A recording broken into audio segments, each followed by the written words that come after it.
Boca hoy. ¿Nos escuchás, Marco? Sí, muy bien. ¿Cómo me escuchan? ¿Cómo me ven? Nosotros no. Un poquito bajo, pero se escucha. Ahí le decimos al operador por las dudas. Pero gracias por recibirnos primero. Sé que en la semana hablaste también con otro programa el lunes, pero del lunes acá pasaron varias cosas que nos interesa recuperar. Primero, sobre todo con lo que pasó ayer, con la publicación de estos nuevos resultados, como que la Cámara Nacional, el Consejo Nacional Electoral cambió un poco los porcentajes que había publicado. ¿Qué cambió en ese escenario desde entonces? Bueno, del lunes para acá pasaron infinidad de cosas. De hecho, hacer una recapitulación es bastante vertiginoso. Va todo muy rápido y me atrevo a decir que esta noche ya habrá un mapa tal vez del todo consolidado, porque hoy es un día de movilizaciones de la oposición. María Corina Machado, Edmundo González en las Mercedes y el chavismo en Miraflores. Vamos a ver esta última imagen para cerrar la semana y ver cómo quedó por lo menos la expresión en la calle. Pero efectivamente ayer el CNE dio el segundo boletín que confirmó los datos que había dado el domingo, eso es con 96% de datos escrutados, pero no dio el resultado desagregado. Es decir, todavía no se puede acceder a una página que diga en tal estado ganó tal, en tal ciudad, en tal pueblo o en tal barrio. O sea, hay un número, que es un número más avanzado que el del domingo, pero no es el número desagregado. Eso es como el gran espacio de pregunta que queda abierto. Para quienes creen en lo que dice el CNE, que denuncia que hubo un fraude sobre el sistema, entonces es un fraude y hay que esperar, y para quienes no creen es un movimiento dilatorio, porque explicación pormenorizada no la hay. En simultáneo con eso, ayer hubo una reunión importante en el Tribunal Supremo de Justicia, donde fueron 9 de los 10 candidatos. Lo que está pasando es que se está judicializando la elección. ¿Qué quiere decir? Cada partido e incluso el Poder Electoral deben llevar sus actas ahora al Tribunal Supremo de Justicia y que ahí se haga una evaluación pormenorizada del diferéndum que está habiendo. Esa fue una iniciativa de Nicolás Maduro para intentar encauzar institucionalmente el conflicto. Yo diría incluso en línea con lo que planteó Lula da Silva, que dijo institucionalizar la crisis, mostrar las actas, como las dos consignas. Ahí no fue Edmundo González Urrutia. Entonces hay una situación ahora que se está como bifurcando, diría yo. Por un lado, hay un camino que es, bueno, buscar una salida institucional negociada de diferendo y arbitraje sobre lo que está en crisis, o ir hacia un intento de escalada. Hay señales para el intento de escalada. ¿Por qué? Porque no fue a la reunión del Tribunal Supremo de Justicia y porque Estados Unidos está diciendo que lo reconoce como candidato ganador. 2 más 2 más o menos da 4, porque si ya no se reconoce el Poder Electoral, ya no se reconoce el Poder Judicial, y ya se está, parece por decir que es el nuevo presidente de Venezuela, bueno, evidentemente la vía institucional de ese lado está siendo dejada de costado. Y por último, creo que es interesante seguir lo que está diciendo una articulación que se armó, que es Brasil, Colombia y México, que están diciendo 3 puntos. Muestren las actas, institucionalicen el conflicto, eviten la escalada de violencia. O sea, instituciones, diálogo y en una mesa de negociación. Si no es eso, hay un escenario de crisis que va a seguir. Ahí justo lo nombrabas, te quería preguntar, por un lado, por la situación de una imagen muy difundida que fue en nuestro país ante la retirada de Argentina, digamos, de su embajada y el respaldo que ofreció Lula. En esto de, por un lado, ese posicionamiento, pero por otro, lo mencionabas recién también, los cambios en estos días que hubo en otros posicionamientos, no solo la reacción que cambió en Estados Unidos, sino del resto de los países y cómo se acomodó también Maduro ante los cambios de posicionamientos. Digo, al principio parecía que lo que le pedía a Lula no era tan sensato para Maduro y no estaba tan de acuerdo, pero ahora que el secretario de Estados Unidos, Blinken, salió con todo a reconocer al candidato opositor, se para un poco de ese lado y le agradece ayer en conferencia la posición de estos 3 países que mencionabas vos. Sí, y en simultáneo puedes agregar a Luis Almagro, secretario general de la OEA, que está pidiendo una orden de captura internacional vía Corte Penal Internacional contra Maduro. Por eso digo, hay como dos líneas, o es escalar y volver a una situación de reconocer una suerte de gobierno ad hoc, en este caso con el argumento de que ganó las elecciones. Lo que pasa es que lo que está diciendo el gobierno es, bueno, pero si tienen las actas, vayan al Tribunal Supremo de Justicia y muéstrenlas, porque así se dirime un conflicto. Incluso los sectores moderados de la oposición están mirando con muy malos ojos que Estados Unidos esté reconociendo a Urrutia como ganador, porque otra vez la extrema presencia de Estados Unidos pone de manifiesto una acción central que en realidad termina siendo contraproducente. Recordemos para la historia, acá hubo un presidente encargado, entre comillas, que se llama Juan Guaidó, que está viviendo en Miami. Sí. Y hubo diplomáticos del mundo que dijeron, este señor es presidente, y habló en el Estado de la Nación en Estados Unidos, y fue a la Casa Blanca, y hoy le preguntás a cualquier diplomacia, se recuerdan de Guaidó y se agarran un poco la cabeza, digamos. Entonces, hay que ver cuál es el plan, porque reconocer un gobierno ad hoc básicamente sería como seguir la actual situación. De hecho, hoy Estados Unidos no reconoce al gobierno de Venezuela como gobierno legalmente constituido. Sí para negociar, sí para hacer negocios, pero no como gobierno. Ahora, si hay otro plan detrás de eso, es lo que todavía no se sabe. O sea, reconocer a otro presidente solamente para eso, para continuar con el statu quo, o hay algo más que se está cocinando de fondo. ¿Qué es ese otro más que se puede cocinar desde Estados Unidos si están en plena campaña electoral y cambiando candidatos, quiero decir, en el camino? Es como un rompecabezas como muy complejo de armar. Marco, te hago una consulta. Digo, porque vos, no sé, o digo, ¿cuál es tu impresión? A nosotros un poco, bueno, o a mí en lo particular, me pasa que siento que también hubo una mala lectura por parte del gobierno de Venezuela, ¿no? Y de Maduro sobre toda esta situación, ¿no? Digo, también por cómo fue escalando y las respuestas que fue ensayando Maduro, quizás en un proceso el venezolano que ya muestra como un desgaste importante, digo, más allá de que la oposición, que la oposición allá no tiene punto de comparación con lo que es la oposición acá en Argentina, digo, como que es un proceso que para nosotros nos es muy ajeno, o el nivel de injerencia que ha tenido Estados Unidos y otros países en la escalada, ¿no? También de la situación institucional. Pero ¿vos creés que hubo una mala lectura de Maduro o que digo que fue la única lectura posible, o que lo que hizo fue lo único que podía hacer frente a un escenario que se iba complejizando? Es difícil contestarte. En primer lugar, te doy la razón en cuanto al nivel de desgaste. O sea, es un proceso muy largo que viene de una sucesión de crisis de altísima intensidad. Pienso en el 2014, el 2017, el 2019. O sea, hay en la sociedad venezolana una memoria corporal de niveles de enfrentamiento que no hay en otros países. De hecho, se vivió en la calle el día martes cuando todo el mundo se encerró. Yo recorrí Caracas el lunes, como a las 7 de la tarde, que ya era de noche, y era una ciudad que daba miedo. O sea, escuchabas tiros a algunos lados, gente encerrada, pequeñas barricadas en otros. O sea, era un escenario, y para el venezolano que conoce, es como una situación de, bueno, es una crisis muy alta otra vez, sobre el acumulado anterior. De hecho, hago una especie de nota al pie. Parte del debate que hay ahora es, ¿la oposición va a seguir en las calles, tomando en cuenta el costo que tiene estar en las calles, o se va a replegar y va a haber un efecto de, finalmente no se pudo? Ese es el debate, como diría, dentro de la oposición, y Machado está intentando levantar la calle. Está como en esa pulseada, por eso la movilización de hoy es importante. A ver, en términos de discurso narrativo hubo un vacío.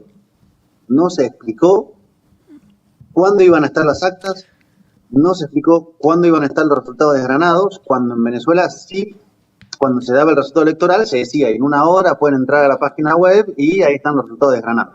Porque recordemos que tienen voto electrónico, ¿no? Digo, para los que nos están viendo. Claro, es electrónico y tenés la famosa acta que sale de la máquina, cuando termina la votación. Entonces, el CNE y el gobierno dice, hay un hackeo, pero no lo explica. Entonces, ¿crees o no crees? Pero elementos para comprender la dimensión del hackeo, por dónde fue, cómo fue, de qué se trata, dónde afectó, de dónde provino, que además muestra que fuiste atacado en tu sistema electoral, no hay explicación. Entonces, quien apoya al gobierno cree y dice, bueno, sí, hubo un hackeo. Es normal que estén demorando. Ahora, quien no apoya al gobierno dice acá no cierra por ningún lado, que no estén los números. Entonces ahí evidentemente hay un problema central. Y cuanto más se demora el tiempo y más no se explica ni cuándo van a estar los los votos desagregados ni las actas, más esa crisis no puede supurar. Y más se va como consolidando la zona, yo diría incluso dentro de Venezuela, de sospecha sobre el resultado electoral para todos aquellos que no son chavistas. Dentro del chavismo, en líneas generales, se cree en lo que dice el gobierno. Pero bueno, en una elección no es solamente creer o no creer, es un resultado matemático que debe ser lo más mostrable posible. Por eso lo que dice Brasil es, encaucemos esto, porque sabemos lo que pasa cuando se abre la caja de Pandora en Venezuela, pero a la postre tienen que estar las actas. El CNE tiene 30 días legales para dar el resultado final, pero es un tiempo legal. El tiempo político es otro, internacional y nacional. Pero también leamos como las paradojas, no sé las paradojas, pero las complejidades de los tiempos.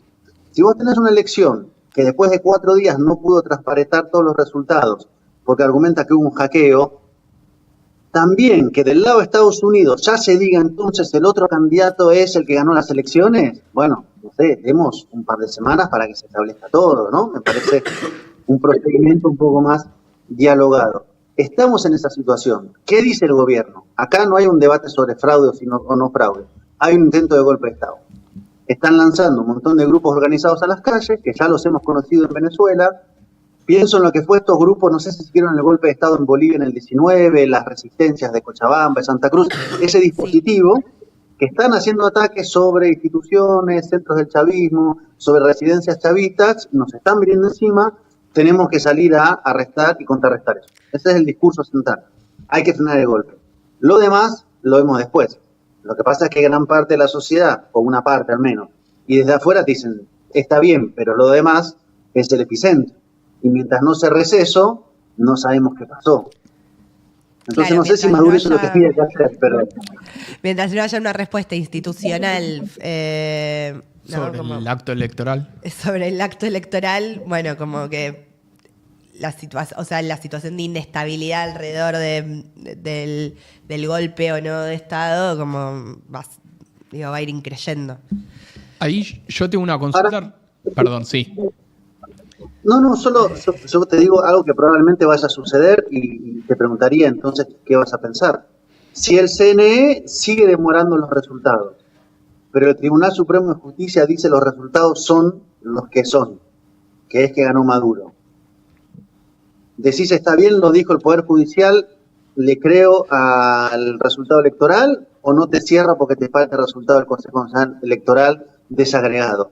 Vamos a entrar probablemente en esa zona de debate, que no es buena, pero es la que apuesta el gobierno. ¿Y qué dice el gobierno? ¿Por qué no viene González Urrutia con todas sus actas al Tribunal Supremo de Justicia? O sea, si tiene todos los papeles y está todo en regla, bueno, que venga, que ponga las cajas de papeles sobre la mesa y ahí dirimimos. ¿Qué dice González Urrutia? El Tribunal Supremo de Justicia lo maneja el chavismo. Bueno, pero entonces, ¿cómo hacemos? Porque si ya el Poder Electoral no va y el Judicial no va, ¿por dónde vas? Estamos en ese enredo que cada día que pasa se enreda un poquito más. Sí, no les obliga, en la oposición tampoco mostró las actas. Claro. O sea, no mostró nadie las actas. No mostró ni el gobierno, ni la oposición, que dice que tiene contabilizadas todas las mesas y que sabe que logró imponerse con un porcentaje que decíamos al principio del programa muy alto. Que no es el porcentaje con el que el chavismo dice que ganó. O sea, digo, con el que Maduro dice que logró imponerse, que es un porcentaje mucho más bajo. Lo que dice el gobierno es que las actas, esto fue el discurso ayer en la tarde, que muchas de las actas que muestra González Urrutia en una página web que mostraron, primero son muchas menos de las que dicen, y varias hay gente muerta votando, actas sin firmas, etcétera. ¿Cuál es el discurso del gobierno ahora? Es, ojo, además, si no me reconoces e inventaste actas, esto tiene un costo penal. Entonces, toda la dinámica es de escalada.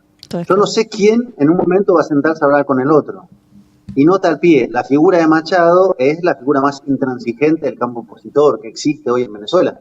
Porque hay otros candidatos que fueron ayer al tribunal, incluso uno que dijo, yo no firmo esto porque ni siquiera me explicaron qué es y quiero ver las actas.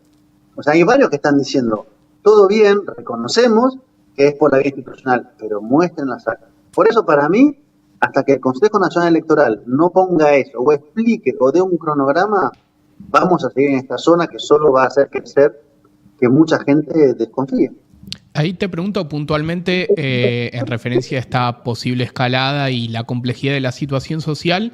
Digo, así como al menos hasta hace un par de semanas el gobierno de Venezuela reconocía la validez, digamos, del centro Carter por el tema de los veedores y demás, en términos de denuncias por detenciones o persecución a opositores o personas que se manifiestan y demás. ¿Hay organizaciones u organismos que sean validados también por el gobierno de Venezuela que tome como cierta referencia en el tema, o en ese aspecto no hay tanto peso? Porque digo, empiezan a circular todas las denuncias, hay operaciones de un lado, operaciones por otro y demás, pero para que al menos el que está desde afuera pueda tomar un punto de sensatez en ese tema. Hay dos países, y hay dos historias, y hay dos datos, y hay dos miradas totalmente contrapuestas. Y no hay punto posible de contemplación del otro. Eso es así. Escuchás al fiscal general y te va a explicar la cantidad de gente que fue detenida porque realizó ataques, realizó incendios, intentó hacer un golpe de Estado y agredió a cerca de 70 y tantos cuerpos policiales, y hay un militar creo que fue asesinado, y es un dispositivo de bandas criminales financiadas para hacer un golpe de Estado. Eso es, y eso tiene una parte de verdad. Y vas a tener otro discurso totalmente en la antípoda que te dice, nos están persiguiendo, nos están buscando casa por casa, hay 19 muertos, y cada parte va a negar la otra. No hay una posibilidad de que lo otro entre en el discurso de lo propio. No sé si me explico. Uh-huh. Es decir, para el gobierno, en el discurso, es solamente un dispositivo de golpe de Estado, que a mi modo de ver, efectivamente hay un intento de forzar la salida de Maduro, pero no existe un sujeto descontento, no existe el enojo, no existe la creencia del fraude, por lo menos no se enuncia. Después, ¿qué se piensa puertas adentro? No lo sé. Y del otro lado, es inconcebible simplemente la existencia del chavismo. Para María Corina Machado es una lucha entre el bien y el mal. O gana el bien o gana el mal. Y no hay tampoco ningún punto posible de contemplación del otro. Así planteado, primero que es un conflicto existencial desde antes de las elecciones. Porque si cada campo dice que el otro va a ir preso y cualquier situación de derrota implica un costo de altísimo nivel, pensá en Nicolás Maduro. 15 millones de dólares de recompensa sobre su cabeza. O sea, ¿qué implica salir del gobierno? Porque no es que Estados Unidos la bajó. Es más, Elon Musk, que está tuiteando día por medio o todos los días sobre Venezuela, está diciendo suban la recompensa a 100 millones. Imagínate, estás en el Palacio de Miraflores. ¿Cuál es tu reacción si Elon Musk, que no es solamente Elon Musk, no es un personaje divertido de redes sociales, te dice suban a 100 millones y vos sabés que hay sectores que están operando para eso? Y del otro lado te dicen, bueno, pero mirá que falseaste las actas y me están lanzando un golpe de Estado. ¿Qué vas a hacer? ¿Te radicalizás? ¿Te vas? ¿Armás una junta de gobierno ad hoc que gobierne desde una isla del Caribe? No lo sé. Pero estás en un punto donde...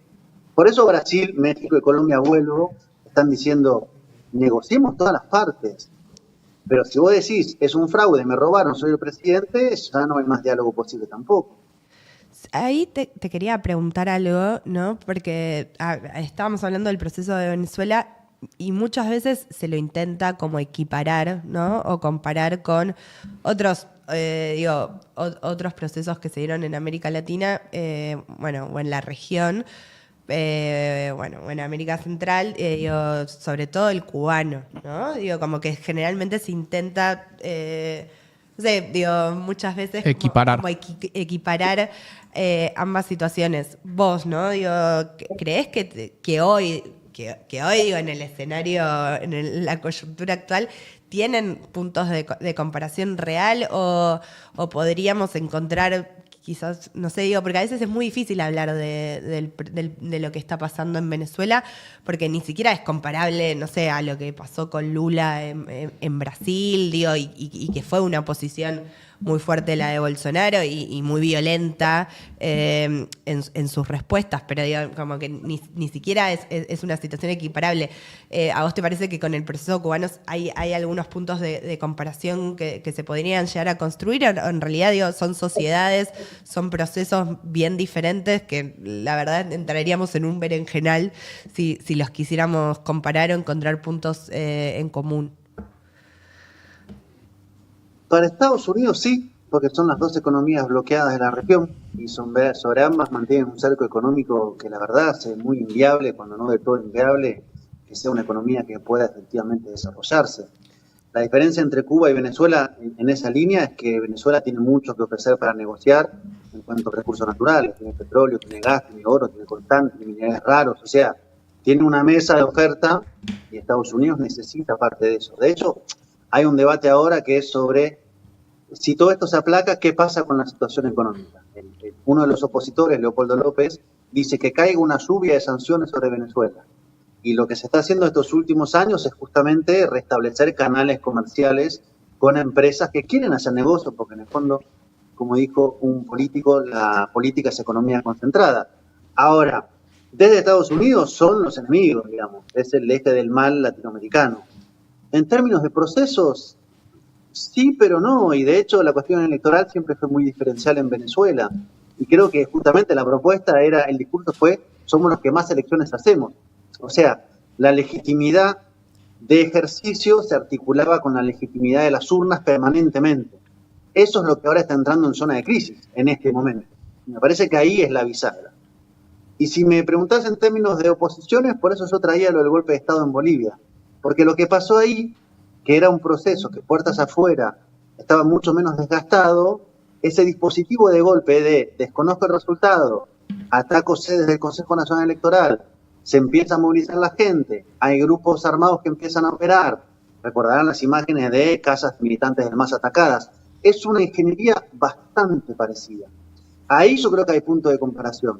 Después es un lenguaje muy críptico hacia afuera, o sea, lo que cuesta mucho a veces es como traducir lo que pasa acá hacia afuera para que se entienda en un discurso que primero está como en un tono que es desconocido muchas veces, incluso para Lula. Cuando Maduro planteó el baño de sangre, imagínate la reacción de Lula.